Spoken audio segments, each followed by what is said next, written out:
Hey everybody, this is Paige from Mosaic Moments.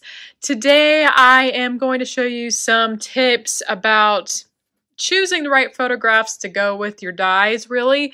I'm mainly going to cover the basic bundle, but this could apply to any of our specialty dies as well, and I'll show a few of them later on. And right here you can see I have photographs. This is all from the same day, and if you know us, Tammy Potter, she takes a lot of photos. I usually take a lot of photos, so we might have more than you do, but this is a great assignment.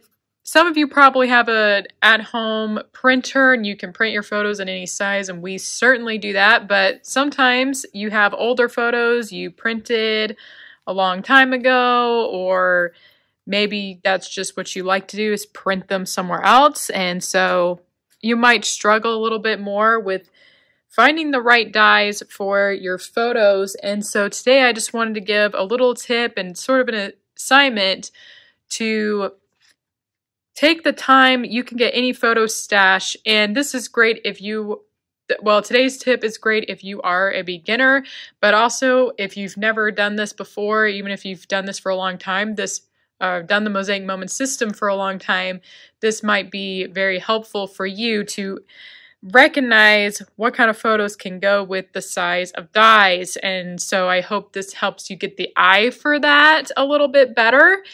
And you of course want to get out your basic die bundle. I have them all here. There's even the grid die. And you also want to make sure you have your layering die sizes as well. If you have the layering die bundle, you can get that as well. Certainly important to use the layering dies because your photos will probably be cut with the layering dies. So make sure you have all of them with you. We organize them on magnetic sheets. And so basically what I want you to do is go through, just get a set of photos for a layout maybe you haven't made yet. And basically what I want you to do is maybe start off with the smallest dies. So let's see, that's, well, maybe not the 1 by 1 inch, because even though it's tiny, you're probably not likely to fit a photo with that, although it could work with something like this. But before I talk more about the dies, I do have my photographs organized in a certain way, and you can organize them however you want to, whatever's easier. This one has all the shots with people. They are the trickiest ones. I don't like to crop their head in an odd way or something, cut right through them. You may want to pick out, and like I said, I have a lot of photos here. Maybe you just pick out your favorite ones to begin with. I have these photos here because I was thinking I definitely might want to use one of these on my layout. I have a stash of photos that could be cut into mosaics or could be cut with something like this if I needed a little bit of a decorative photo. And throughout this video, I hope to share some photo tips as well. So when you're out and about, make sure you get photos. This was at a gardens, so a garden place down in North Carolina. So of course, it was an opportunity to get a lot of photos of flowers, but take a look at the kind of photo here. This is the kind of photo you want to get for a mosaic looking layout. Something like this is good too. They're very easy to cut up and blend together if you're creating a bigger mosaic, and these kind of photos are really nice if you have little spaces on your page pattern that you want to fill that are just the 1 inch size, or the 1 by 2 or 1 by 3 sizes will work with these kind of photos as well. These are all just kind of trees. They could be cut into mosaic. And I have some different objects around the garden in here that I don't necessarily want to cut into mosaic, and they'll have to be cropped down to a certain size. So before you can begin, you can organize your photos however you would like. And again, make sure that when you're out and about to take photos like this, because you never know when you need them. And these are great for specialty dies, especially because they have a lot of small spaces on them. Also, another photo tip today, make sure you guys take both horizontal and vertical photos. And I'm sorry, there is, the lights are leaving a little glare on these glossy photos, but a lot of times we will take the same photo twice, but one's going vertical and one's horizontal. I know we don't always have the time to get that for every single shot, so you don't want to drive yourself crazy trying to get it every time, but it's just good to have both options because you never know when you might need one or the other. Okay, so what I want you to do is take out your photo stash. Now, these kind of photos, I know I can pretty much put them at any kind of spot on my page. These ones maybe depends. So with these kind of photos, I'm not, you don't have to worry about it because you can fit that into a tiny space. The ones I'm worried about mostly are the portrait kind of photos, especially because you don't want to cut them in an awkward place. And there's photos like this. Usually statues, I don't necessarily want to cut the person's face in half either. So this is just a good practice to help you explore and help you kind of have an open mind as maybe initially when you look at your photos, you might think, oh, that won't work with the dies, but you may be surprised at what you might see. So I got the layering die and this. There's this 1x3, which something like this is so small. Again, you're probably most likely going to use it for those kind of photos. But there is a 2x4, which is fairly big. I'll hold off on that one. The 1x2 die is going to be similar. You're probably going to use it for something decorative, but we do have the 2x3 die. That's fairly small. And I'll grab the layering die for that as well. Although usually with this kind of size, I don't always layer, especially in the basic bundle. The layering sizes are really, really small.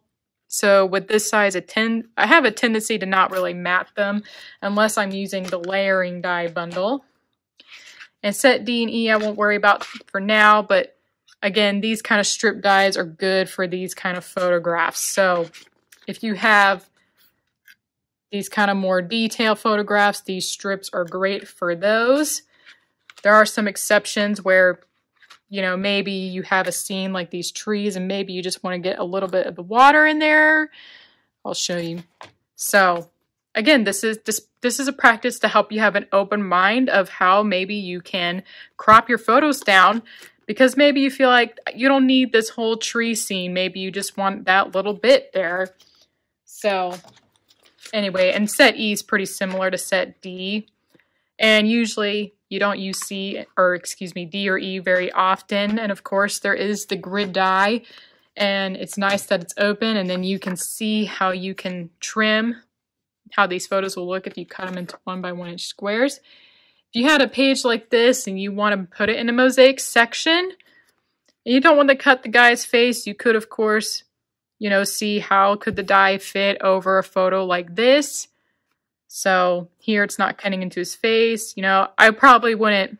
It looks like if I covered the whole die here, it might cut him in an awkward place, but you can find a little section like right here, maybe a 3x4 space on the grid, and then he would fit perfectly in a mosaic section just like that. Same here with this gate. So you kind of have to decide on what kind of pattern you're using, obviously, if you want to use the grid die or not. But anyway, like I said, the main thing is these portrait photos. They are the trickiest ones. So what you want to do is maybe start off with the smallest die and then see, look, I still can get his face. Even though, you kind of have to look at the photo and determine how much of the photo you want to show. Here it's really about him. If I wanted to, if I really just wanted his face, it could fit really well in this size. And therefore it could fit in this size too. See, look at that. And you can put him vertical or horizontal. So, and now that I know it can fit in these smaller sizes, obviously I know it can fit into a bigger size die space. So here's the 3x3 and you get them pretty well.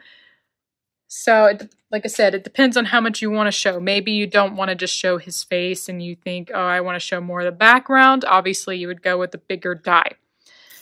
But let's say I just want to pick his face. Then I'm going to lay this down over here. And then I can have a pile of what dies can fit with those smaller ones. And if needed, you can go bigger from there, obviously.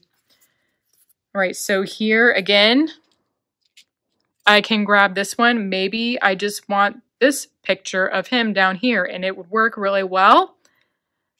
Or maybe I could try this one. This one's pretty tight. I could put it this way. I think this way is a little bit awkward because her head gets chopped off there, but it could work this way. But with a picture like this, I would prefer to have the statue personally. Maybe I'll grab the 3x3 size, and it's pretty tight. So I don't know if I would want to do the 3x3 size either, but there is the 3x4 die from set C, and that would fit really well. In fact, I'm going to get the layering die. I bet it would fit the layering die. So this is the layering die size, and it fits the layering die size. So I could layer it, and I think this is the one that's next biggest, besides the 2x4.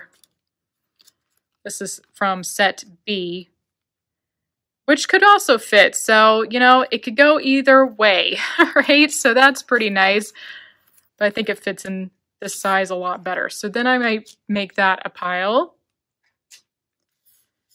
Here again, his face is a little covered, but you know, you can decide, maybe I just want that shot. Maybe I just want this lion. Maybe I just want him over here in the corner. You have to decide these things. Again, I can get my 3x4 out and get both of them. So maybe that's what you want. So let me see if I can fit this layering die size. He's a little bit... I can just get him. So if I really needed to, I could go in this direction, use the layering die. Same here. Could I use the layering die? Yep, this fits perfectly. So, well, let me see. Yeah, I think this kind of shot, I know I would want both of them in there, and I don't think I could go any smaller.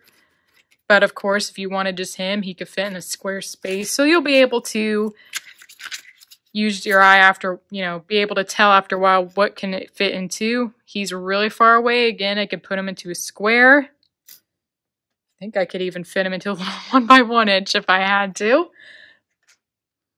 But in this photo, I would want this whole thing, and this is a pretty big space, so yeah, I figured that wasn't going to cut it. It may have to be one. Let me see, this is from set B, so that would work. So set B would work. I was thinking maybe I have to use a 4x4. I can place it on top. The 4x4 size crops it a little too short for me, so I know I at least need this size to work it. Let me see. Let me get the layering size over here. Let me see. I think the layering size is a bit too small. So for this one, I would probably go this size or bigger, like the 4x5 from set C may work too. That layering, this is this die here, this layering size could work pretty well. So either of those. And again here, let's see, I could go this way. But some of you probably would want the whole scene. Like me, I probably would rather have it so the whole fountain's in there. And I can see, this is the layering size, but I can see his feet are going to be chopped off, and that would personally bug me. Everyone's different. Maybe this is, you'd be happy with this. But I may opt for, let me see. The layering die from set B would, nope, that's the same height. So I probably would at least need this size to get everything I want. So I hope you guys are getting the idea at this point that basically you're going to go through and kind of get an idea of what size photos which photos would work in certain design spots on your layout. And so again, you might be surprised on how many photos might actually work with the smaller spaces. Here's one. A lot of you probably have photos like this, and maybe they're even closer up. And I usually will look at this and think, okay, I need a 4x6 space. This would be for the mat, but you would put it in on top of this mat size. So anyway, these close-up shots, they are ones you're probably going to be like, this is going to be the focal point, or I need to find a page pattern with larger design spots. So, but Again, it depends on what you want, because if I just wanted their faces, I can crop them to a small size like here. So I actually know I can go smaller if I needed to. But again, a lot of you probably have a few photos where it's very close up, you can't even crop it down. These were taken at a garden, so again, kind of easier. Tammy took these photos, and a lot of them are further away. Here's one where he's close up, and taking this shot might not be the most, not this shot, but using this small of a die may not be the most appealing. It's focused on his head. You may want it, but in this case, you may want to, you don't have any context of why he's bent over. You can't see he's writing on something or he's on a bench, so that might not help tell the story very well to crop it this small. I can maybe go a little bit bigger. So if I had to make it really small, I could go to this size, and that gives you enough context. So I know I need at least this size of a die. And I'm not really sure where I'm placing things at this point. So anyway, like I said, you just have to go through and see what you have here. He's really close up again. I could just get his face. If you wanted to show more of the photo, I may need to go a bit bigger. This is the layering die from set C, so maybe I actually want this.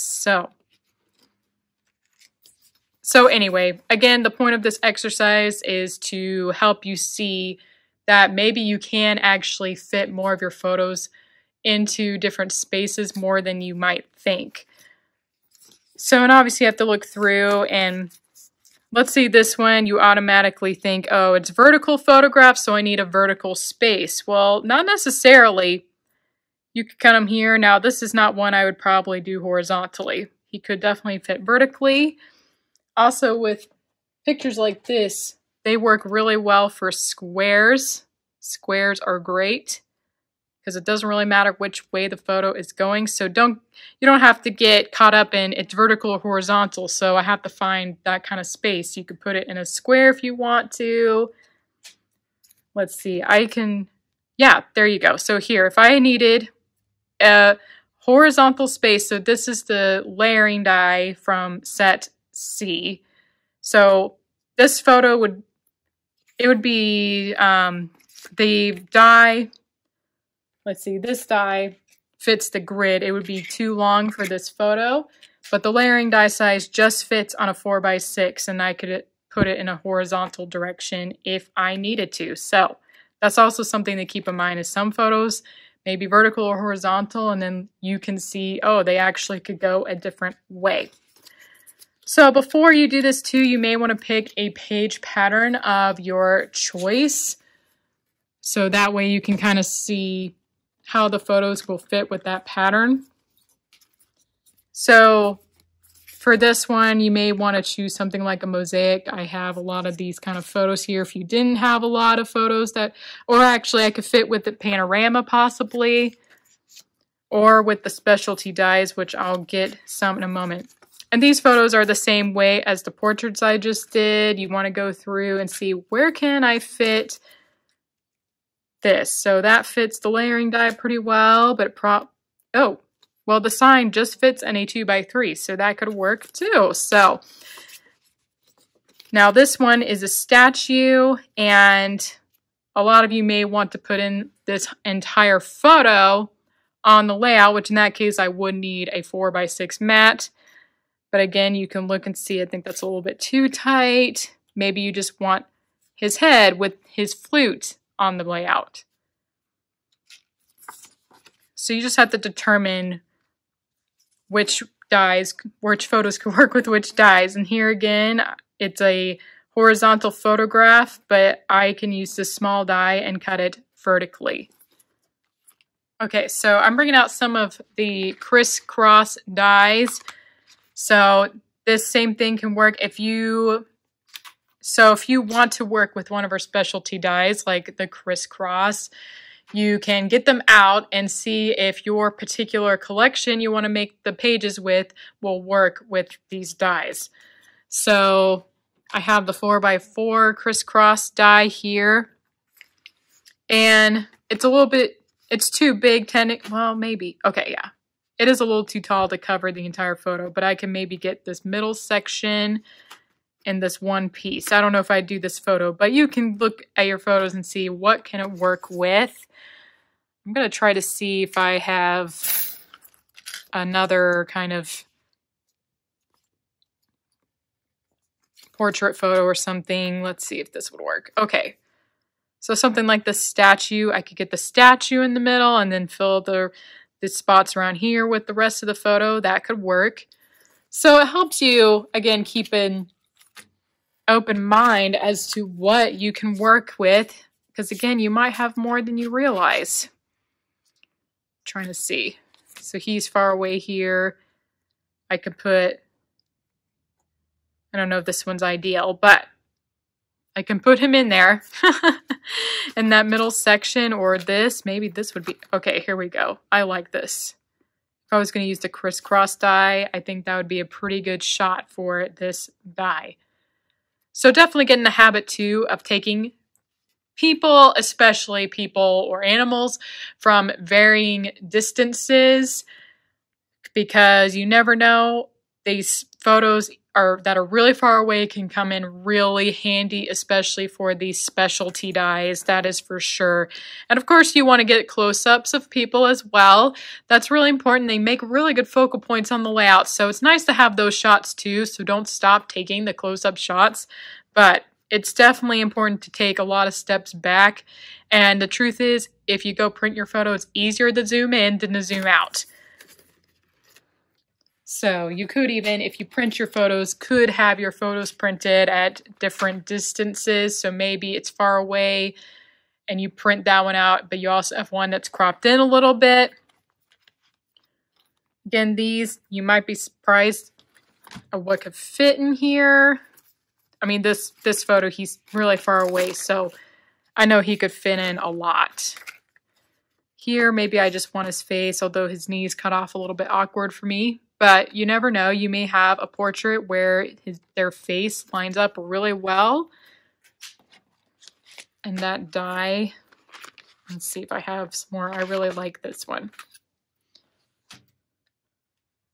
I'm getting a mess here. Anyway, you guys could do it more organized than me. So that's one with the basic die. Kind of the same photo here. So that's with the basic die, and this is with the crisscross die. So it could work. This is actually opening my mind, because there's some photos I'm like, I wouldn't have necessarily envisioned myself placing this photo in this kind of spot, but I think this is really helpful. So here you can see where, now maybe a person in the corner wouldn't be that important to you. Maybe you just really care about the statue. So I know if I really just wanted this statue, I could fit her in here, but his head's chopped off. So you may not want that. This may not be the right die for this photo. Anyway, so I think you guys get the idea here too. And you don't have to do this for every page you create. Like I said, over time, you'll be able to visualize a little bit better which photos will fit with certain dies. But this is just a good exercise, again, for those of you who are new, or for those of you who haven't done anything like this before. And I would definitely do this exercise if you're feeling like you're having a difficult time picking photos. Just go through your stash and see how which dies your photos would work with. Because like I said, you may end up being surprised, and you can turn your dies in different directions and say, hey, maybe that would work after all. And maybe more of your photos work with more page patterns and also with more of the specialty dies than maybe you originally thought. All right, so I have my photo stash organized a little bit more here. I have to put these dies back, but what I'm going to do is I'm going to create a layout so you can see what I made with these photographs. So I will be back in a moment. Alrighty, this is my finished layout. I just whipped it up, and maybe you recognize some of the photos I had shown before. I decided to go to strip layout. I saw I had quite a few photos that could work with the mosaic die, which I figured, hey, why not try out the strips instead? So I thought, you know, scenery like this works so well with strips, and I saw this statue over here was small enough to fit the width of a 1-inch strip, so I decided to put the statue over here, and then there's just a walkway. So, and I had this building picture before, I had shown you this, and it fit perfectly in here. I did use the dies from the layering die bundle and not the layering dies from this bundle, so I'll just point that out that I did use that, although I can't remember, I think this one was a little bit too small for the layering dies, and this one probably... So anyway, the layering die bundle is a great option to crop your photos a little bit bigger than the layering dies that come in the basic bundle. They make them a little bit small.